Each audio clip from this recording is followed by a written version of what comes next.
यार आराम से करो, बहुत दर्द हो रहा है। रुको तो सही। मैं एक बड़े शहर के छोटे से कस्बे में रहती हूँ। ये कहानी आज से 8 साल पुरानी है। उस वक्त मैं सिर्फ 15 साल की थी और मेरी दुनिया बहुत छोटी थी।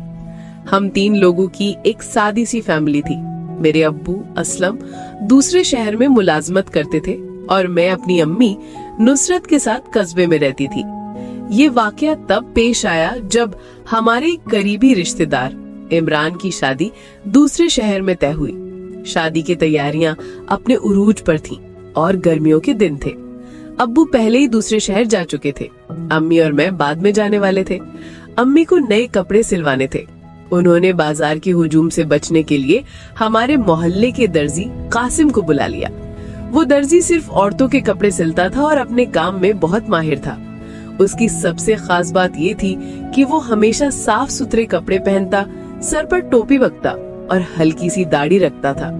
देखने में शरीफ, बोलने में नर्म और अंदाज ऐसा कि औरतें उस पर आसानी से एतमाद कर लेती थीं। वो दर्जी वैसे भी अब्बू का पुराना दोस्त था, इसलिए अम्मी ने उसे बिना झिझक बुला लिया। उस रात जब कासिम आया, मैं सहन में बैठी थी। अम्मी ने दरवाजा खोला और उसे सलाम के साथ अंदर लाई। अम्मी ने कहा, बेटा देखो कौन आया है। मैंने कासिम को देखा। वो हमेशा की तरह नरमी से मुस्कुराया और बोला, बेटा तुम तो बड़ी हो गई हो। अम्मी ने फौरन उसे पानी दिया और पूछा, दूध पिएंगे? चाय का वक्त तो निकल चुका। कासिम मम्मी की बात सुनकर हंस दिया और बोला, जी मैं दूध पीने से इनकार नहीं कर सकता। अम्मी किचन में गई और दूध तैयार किया। मैं वहाँ बैठी रही और दिल ही दिल में सोचने लगी कि ये कासिम अंकल कुछ ज्यादा ही घर के लग रहे हैं। जब दूध खत्म हुआ, अम्मी ने कहा, आइए कमरे में चलते हैं, कपड़े और नाप ले लें। वो दोनों अंदर चले गए। मैं थोड़ी देर बाद उठी और पानी पीने के बहाने अंदर की तरफ चली गई। कमरे का दरवाजा बंद था मगर लॉक नहीं था। जैसे ही मैंने दरवाजा थोड़ा सा खोला, मेरे कदमों के नीचे से जमीन निकल गई। कासिम नाप ले रहा था। अम्मी खामोश खड़ी थी। उनका दुपट्टा उतरा हुआ था और कमरे में एक अजीब सी खामोशी थी। मुझे देखते ही दोनों एकदम डर गए। अम्मी ने जल्दी से दुपट्टा ठीक किया। कासिम फौरन पीछे हटा और बोला, बस बेटा मैं नाप ले रहा था, बाकी नाप मैं कल ले लूंगा। मैंने उसकी बात सुनकर अपना सर झुका लिया। मैंने अम्मी से कहा, अम्मी मुझे नींद नहीं आ रही थी इसलिए मैं अंदर आ गई। अम्मी ने मेरा हाथ पकड़ा और मुझे बाहर ले आई। कासिम ने जल्दी जल्दी कपड़े समेटे और बोला, बाकी काम कल करूंगा। मेरे दिल में कुछ हलचल जरूर पैदा हुई थी। अगली रात लगभग वही वक्त था। अम्मी ने मुझे जल्दी सुला दिया, मगर शायद उन्हें ये नहीं पता था कि मैं जाग रही हूँ। फोन की घंटी बजी। अम्मी बाहर गईं, दरवाजा खोला और कोई आहिस्ता आहिस्ता अंदर आया। ये कासिम ही था। इस बार वो सीधा उसी कमरे में चला गया। अम्मी ने उसे देखकर दरवाजा बंद कर दिया। मेरे दिल में अजीब अजीब से ख्यालात उठने लगे, मगर मैं खुद को संभाल कर लेटी रही। अम्मी कासिम से कह रही थी, ये बच्ची है, इसे कोई समझ नहीं आएगी। जिज्ञासा में मजबूर होकर मैं उठी और कमरे की खिड़की के पास चली गई। पर्दे के पीछे देखा तो वो मंजर मेरी आंखों के लिए बिल्कुल नया था। मैं ठहर गई। मैं बिल्कुल सख्त हो गई। मैं हैरान भी थी और परेशान भी। कासिम और अम्मी एक दूसरे के बहुत करीब थे। उनके चेहरों पर मुस्कुराहट थी, जैसे बरसों की प्यास बुझा रहे हों। अम्मी ने जैसे ही कासिम का कंधा दबाया, मेरा दिल धस गया। ये सब क्या हो रहा था? मैंने खिड़की से जो कुछ देखा वो मेरी समझ से बिल्कुल बाहर था। मेरी अम्मी जो मेरे लिए इज्जत, वकार और मोहब्बत की अलामत थी, आज कासिम के साथ किसी और ही रंग में नजर आ रही थी। पर्दे के पीछे कैसी दुनिया चल रही थी जो शायद सिर्फ बड़े समझ सकते थे। कासिम अम्मी के करीब बैठा था। उसकी आंखों में एक अजीब सी चमक थी। अम्मी हंस रही थी, वो हंसी जो मैंने बरसों बाद सुनी थी। एक अलग सा सुकून था, जैसे बरसों का बोझ उतर गया हो। मैं चुपचाप वापस अपनी चारपाई पर आकर लेट गई। मेरी आंखें बंद थीं, मगर दिमाग लगातार सवाल कर रहा था कि ये सब क्यों, कैसे, कब से और मैं ही क्यों इसकी गवाह बन गई। अगली सुबह नाश्ते पर अम्मी बिल्कुल आम सी थीं। उन्होंने पराठा और अंडा बनाया, मुझे दूध दिया और मेरी नींद के बारे में पूछा। अम्मी ने कहा, रात तुम जल्दी सो गई थी? मैंने सर हिलाया और कहा, हाँ मुझे बहुत नींद आई थी। मगर अंदर से मेरा दिल कह रहा था कि असल में वो रात मेरे लिए खत्म नहीं हुई थी। शाम को जब अम्मी ने मुझसे कहा, बेटा आज रात कासिम कपड़े देने आएगा, मैंने उसे कहा है कि रात को आना ताकि तुम्हारी नींद में खलल ना हो। मैंने सर हिलाया, लेकिन अब मैं तैयार थी, इस बार सिर्फ देखने के लिए नहीं बल्कि समझने के लिए। रात को मैंने अम्मी के हुक्म पर बिस्तर पकड़ लिया, मगर नींद को आंखों से दूर रखा। शायद अम्मी को नहीं पता था कि मैं जाग रही हूँ, मगर मेरी सांसों की रफ्तार बदल रही थी। रात के 10:30 बजे फिर दरवाजे पर दस्तक हुई। अम्मी दबे पांव जाकर दरवाजा खोला। कासिम अंदर आया। उसके हाथ में एक बैग था, शायद कपड़ों का। अम्मी ने आहिस्ता से दरवाजा बंद किया और उसे सीधा दूसरे कमरे में ले गई। मैं आराम से उठी और फिर उसी खिड़की के पास चली गई। पर्दे के पीछे रोशनी हल्की थी, लेकिन आवाजें साफ सुनाई दे रही थी। अम्मी ने पूछा, क्या कपड़े तैयार हो गए? कासिम बोला, हाँ सब तैयार हो गया, आपने जो कहा था सब रखा है। उसकी आवाज में एक खास नरमी थी। फिर अम्मी बोली, और जो मैंने नहीं कहा था? अम्मी की इस बात में एक शोखी थी जो मैंने पहले कभी नहीं सुनी थी। अजीब सी आवाजें धीरे धीरे खामोशी में बदल गईं। ये कोई ड्रामे का सीन नहीं था, ये मेरी जिंदगी थी, मेरी अम्मी की हकीकत थी। करीब आधे घंटे बाद मैं वापस अपनी जगह पर आ चुकी थी। मैं सोने की अदाकारी कर रही थी जब तक अम्मी मेरे कमरे में वापस ना आ जाए। जब अम्मी लौटी, उनके चेहरे पर नमी फैली हुई थी, जैसे वुजू किया हो या कुछ छुपाने की कोशिश कर रही हो। उन्होंने मेरे सर पर हाथ फेरा और आहिस्ता से कहा, बेटा तुम बहुत अच्छी हो, हमेशा मेरे करीब रहना। मैंने आंखें बंद रखी, मगर दिल में अजीब सा दर्द पैदा हो रहा था। अगली सुबह एक नया रुख सामने आया।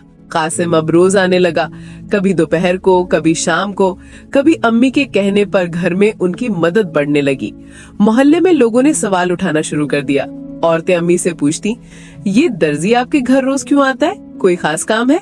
अम्मी हमेशा मुस्कुराकर जवाब देती, मेरे शौहर के पुराने दोस्त हैं, काम भी है और एतमाद भी। मगर मुझे ये एतमाद अब बोझ लगने लगा था।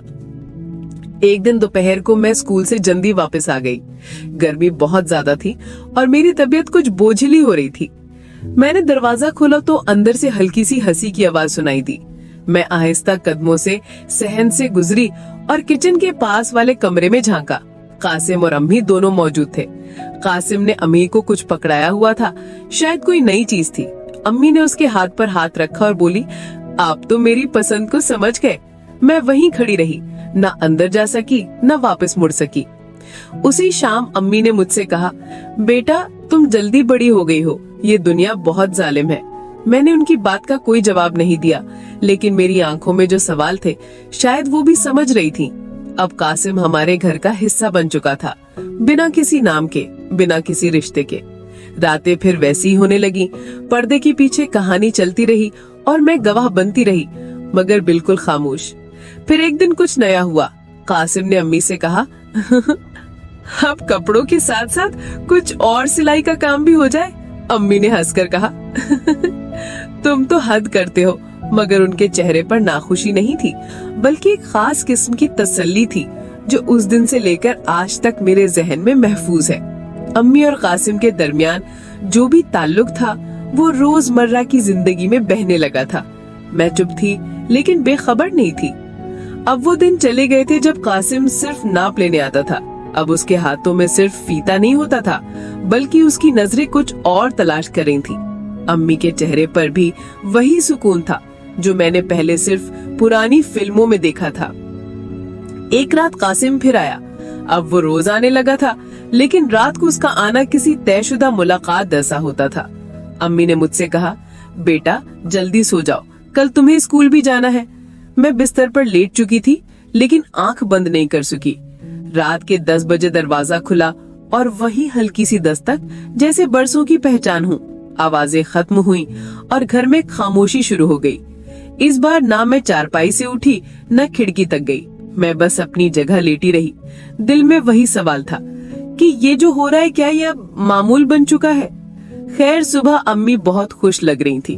नाश्ता देने के बाद मुझसे कही, बेटा कासिम कह रहा था कि अब सिलाई के साथ साथ अगर कोई और काम हो तो बता देना, वो हर काम सलीके से करता है। मैंने पहली बार अम्मी की बात में छुपी गहराई को महसूस किया। अगले दिन छुट्टी थी। अम्मी ने सफाई का बहाना बनाकर मुझे सहन के एक कोने में बिठा दिया, खुद अंदर कमरों की सफाई करने लगी। कासिम दिन के वक्त आ चुका था। उसके हाथ में सफेद कपड़ों वाला कवर था और चेहरे पर वही नरमी, वही पुराना बोलबाला। उसने कहा, आज दोपहर को वक्त निकाला, आपने कहा था दिन में बेहतर रहेगा। अम्मी ने मुस्कुराकर कहा, आज घर पर कोई नहीं बेटा, पड़ोस वालों के घर गई है। मैं सहन के कोने में बैठी थी। साया था, हवा थी और एक अनजाना सा खौफ। अंदर से हल्की सी म्यूजिक की आवाज आ रही थी।